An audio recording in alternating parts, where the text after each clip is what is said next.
high that certain people can't even be around you because your energy is so strong.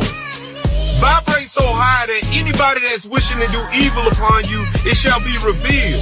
Vibrate so high that any evil entity feels uncomfortable in your... Yo.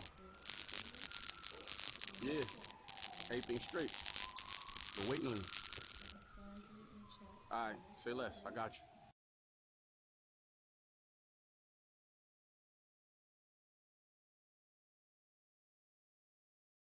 Yo, we back at it like crack addicts. It's your boy, Boss Cross. I am him. He is me. Welcome back to the Plug Podcast, man. Hey, man, I hope everybody's had a great weekend. It was, get ready to be productive for tomorrow. But I got one right here, man. I was going through the old archives, and I'm going through it. Like I said again, going through, looking at all this stuff. Now, a lot of stuff is coming to light. It's starting to make sense. And then when you sit back and you look at it, I'm talking about, do y'all remember? And my title is, I Was Just Being Nice, which he said he was just being nice. Y'all remember the time Eddie Murphy got put into a situation where the allegations was that he was trying to pick up somebody of the same type of person. You know what I'm saying? And during that time back then, it wasn't common doing that, right? So I want to hear what y'all got to say. This was a time when Eddie Murphy, I guess the person that was the trans person ended up being a worker, which then in turn ended up going to jail for a warrant or whatever the case may be. But what I want to do is I want to play who this person is, and then we can go from there. So let's see who this person that they said Eddie Murphy. He was born Kenneth Seuley, a male. At the time that Eddie Murphy picked her up, she was using the name Shalimar.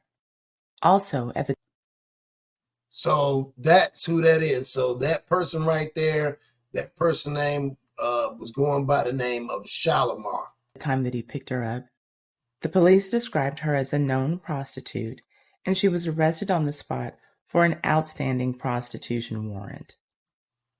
Okay, so that's the person that the allegations was towards Eddie Murphy. Now, again, that was back then during the time. I think Eddie Murphy was big. He was in all these movies. People used to always say, he was a ladies' man, but then they said he was kind of, back then, like Rick James, very eccentric type person. So it's kind of crazy when you see this and you see, again, how the industry worked.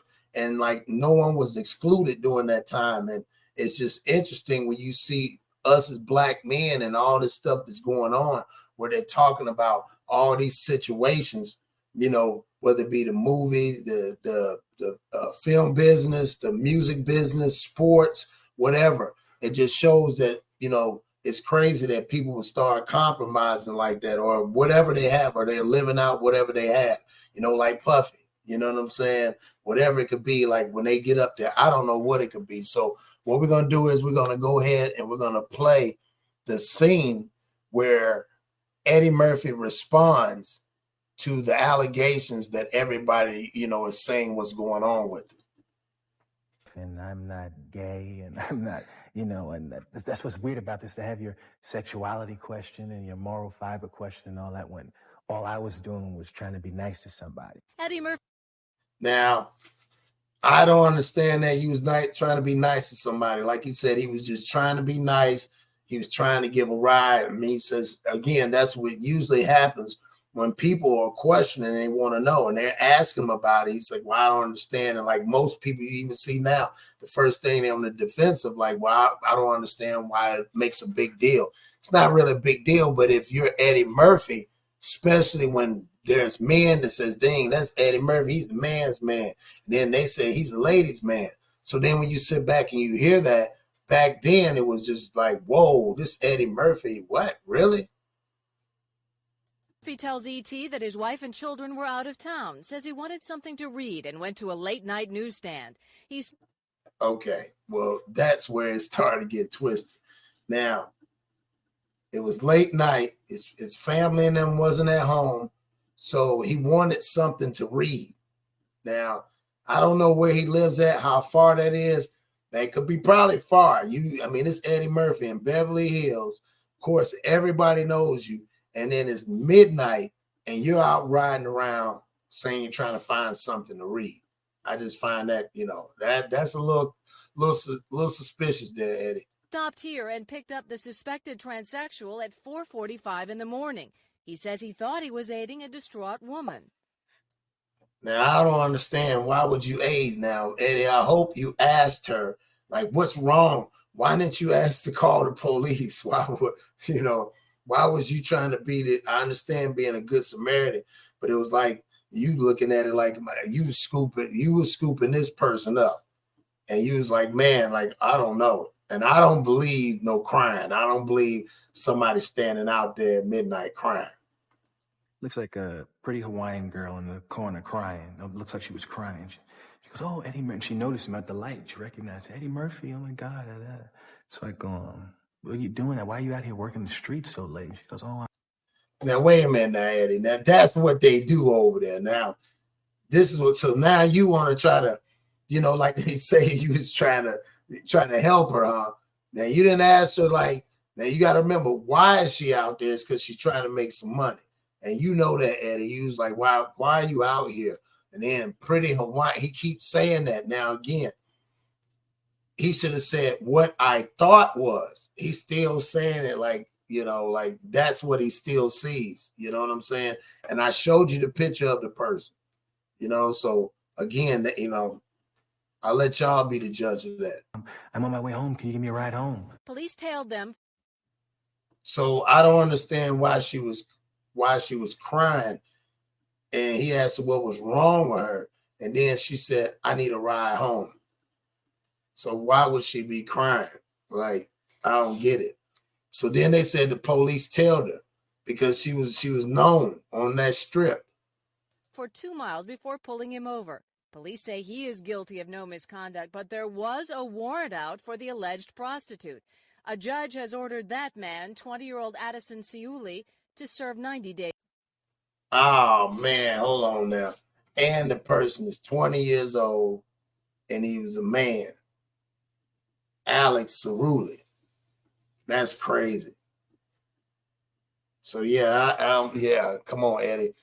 I'm not going to buy that one right there. So the person ended up spending 90 days in jail. He's in jail.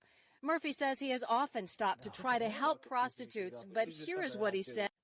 Whoa. He often tries to stop to help workers. Why? Eddie, man, I didn't even know this. Just like I said, I came across this. Y'all got to tell me what you think. Like Eddie said, you know what I'm saying? He's known for helping them. He's a good Samaritan when it comes to him on the streets at midnight. In an impromptu news conference on the set of his new movie.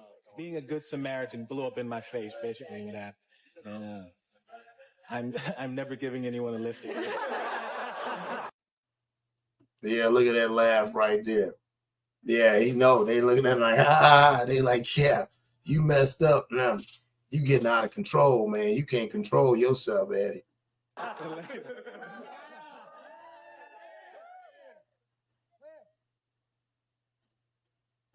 That's crazy. So I think that was all scripted right there. They got the police right there and everything. So yeah, y'all tell me what you think, man. I don't know, man. Eddie Murphy, you say you're a good Samaritan. Maybe hopefully you ain't, giving other people rides, Pauls, especially 20-year-olds that's in distress, and you could at least call it. I mean, she wanted a ride, or whom that person wanted a ride, and you didn't know that, and you said that person was, the way that person was speaking very feminine. I mean, as a man, you didn't know that, and the fact that you usually stop and pick up workers or try to help them. I don't know what you try to do to help them unless you give them a job or you give them some resources, which that means money. So y'all tell me what you think, man. Y'all make sure y'all hit that like button. Y'all comment. Y'all subscribe to the channel, man. I appreciate it. The channel's getting bigger. Also, go to KrossYourHeart.com. put in the plug, and you get 10% off on your first order. And again, you've been plugged in by the Plug Podcast. Peace.